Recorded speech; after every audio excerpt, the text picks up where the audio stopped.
always good to get Adam Fuller. Tom's going to cue it up, and we're going to respond to his comments. I thought they were pretty transparent. Well, specifically at defensive end, I think Marvin has flashed.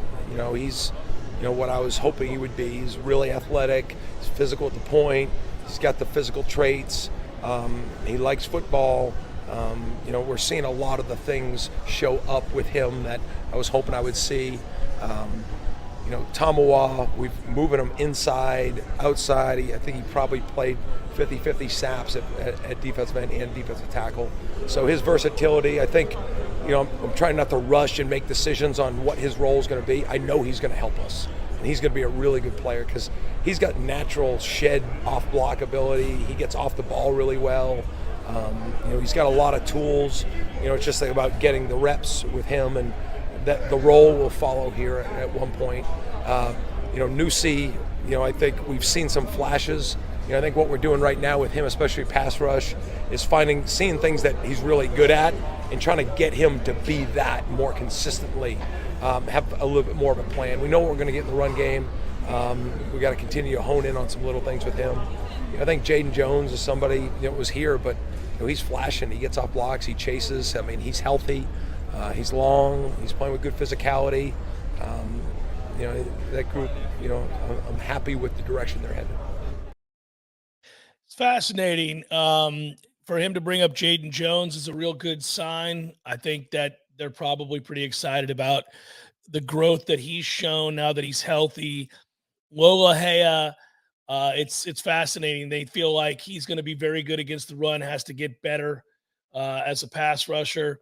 Jurajaye is so multiple. It doesn't sound like to you, Tom, that I think he sees this as a huge bonus that he can really play him a lot inside. That's what it sounds like to me that they're going to do. Yeah, well, if you're just looking at personnel and where you have answers and where you don't, Mm-hmm. But it sounds like they have the Dennis Briggs role in theory for him. Durajaye, the thing that stood out to me as Fuller's talking about his ability to shed. That's important for both positions. It's edge setting as an end. I think obviously in goal line and short yardage, Durajaye has to be on the field. If you're saying that he's a combo end interior player and he's good at getting off of blocks, you want that guy in short yardage, especially at that size.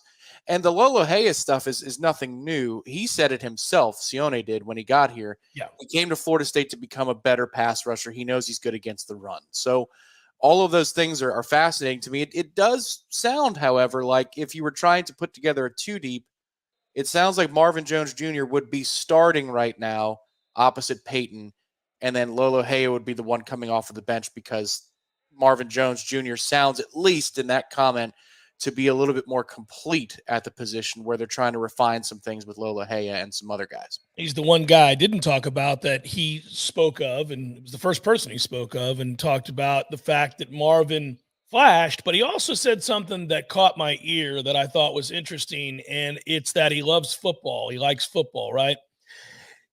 I brought up whispers about Marvin last week on the show, and about what his reputation was, fair, deserved or undeserved. I don't know. I mean, these are whispers. These are things you hear when you cover a team, when you cover a sport, when you cover players and coaches that are coming from somewhere else. You can't know. I wasn't at Georgia. We were in Athens. We didn't watch practice. I don't know what the hell he was or wasn't while he was there on a day-to-day basis. But, we certainly know people in the industry, and we know people that cover these teams, and we talk to people at, our Warchant counter. We talk to these people, and you kept coming back to a couple of things. Like, he was quirky. These coaches hear these things too. They pick up on these things as well, and they think, well, I like a lot of the things I see on the tape towards the latter time that he was at Georgia. Seems that all the tools are there. Let's see how he responds to our locker room. Let's see how he responds to our demands. Let's see how he responds to the way we get in your face at Florida State, because that's the way this group operates. How does he respond to that?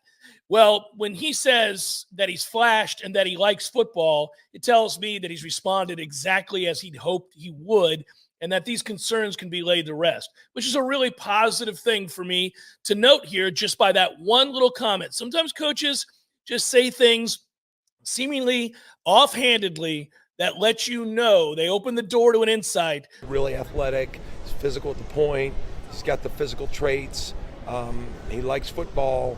Maybe if you're not used to being out there, an innocuous comment, but instead it was a very insightful comment. I think this one kind of is on that level. Like, I know what you're saying is that labels are put on dudes.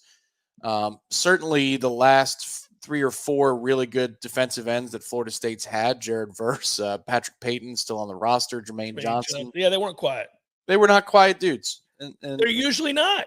They're usually not. Sometimes you got somebody who's subdued.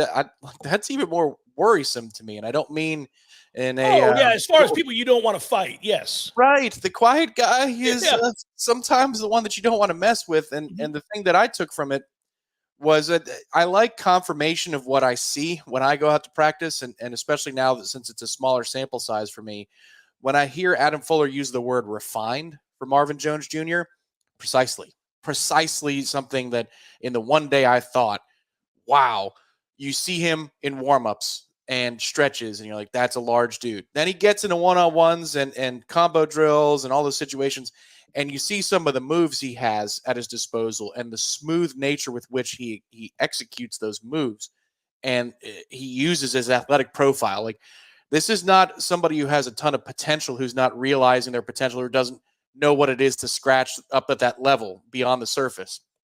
Oh, man, I saw it. Now, consistency would be a completely different discussion because I'm there for one day. But sometimes you see somebody who has an athletic profile and they don't use it, and you're saying, it's Chris Young, the pitcher. You're 6'10", dude. How are you throwing 84 miles an hour? My God. That means if you were my height, you'd be throwing 65 miles an hour. This is ridiculous. And sometimes it's very frustrating. But with him, I saw the size. I thought, all right, let's find out what the deal was at Georgia. The deal is the same thing that it was for Jermaine Johnson. Georgia's loaded. Georgia is loaded at that position. He plays. I think he plays, meaning he impacts this group already. And Adam Fuller said as much. And that's nice to hear from the coach, because sometimes coaches are the last one to give you praise because they don't want you to get a big head. But he was willing to go on record and say he's everything I thought he would be or hoped he would be. Yeah, I think he's going to start. I think he'll be a starter. I think I'm excited to watch him play. And I think that it's interesting that we don't even bring up Patrick Payton ever when we have discussions about defensive ends, because he's a set it and forget it. Gained 15 pounds, by the way. His body looks better. He looks better. He's already really talented. He's going to have a great year. I love his motor. Usually I mute myself, so when I said, sorry about that. Everything about his motor. Last year, fall camp, every day as we were walking out, if we talked about Peyton, I'm sure you were tired of him. Like, man, he's good for 15 yards. He's going to get flagged for unsportsmanlike or some kind of nonsense. Yeah, he's got a governor on it now. Well, and last year he didn't do it. That's the thing. Sometimes in practice, maybe he lets it go a little bit more in practice, but he didn't care who spoke to him. He would speak back, and he would do so with fire and passion. And I'm like, man, that's a bit of a liability. Not in the slightest on the field this past fall. And you're seeing hustle plays, guys hawking down a slow developing perimeter pass.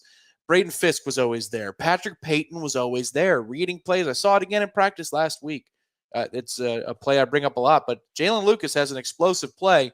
Patrick Payton is on the opposite side of the field, and he has to go almost the width of the field to be in position to set up to make a play.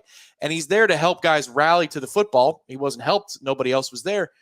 I mean, that's a practice. It's a nondescript second padded practice of spring. You're a made man on this team, on this roster. Nobody's coming for your job.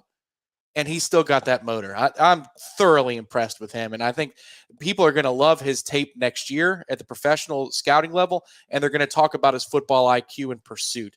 And those are two awesome traits. When you're handing off from a Jared Verse to the next wave, he's got two awesome traits of maturity that I think are going to help younger guys down the line. Churning out pros, Florida State University football program will do that again this year, probably to the tune of another double-digit draft. And that is a back-to-back campaign that puts you on the radar of every meaningful five-star recruit in the country.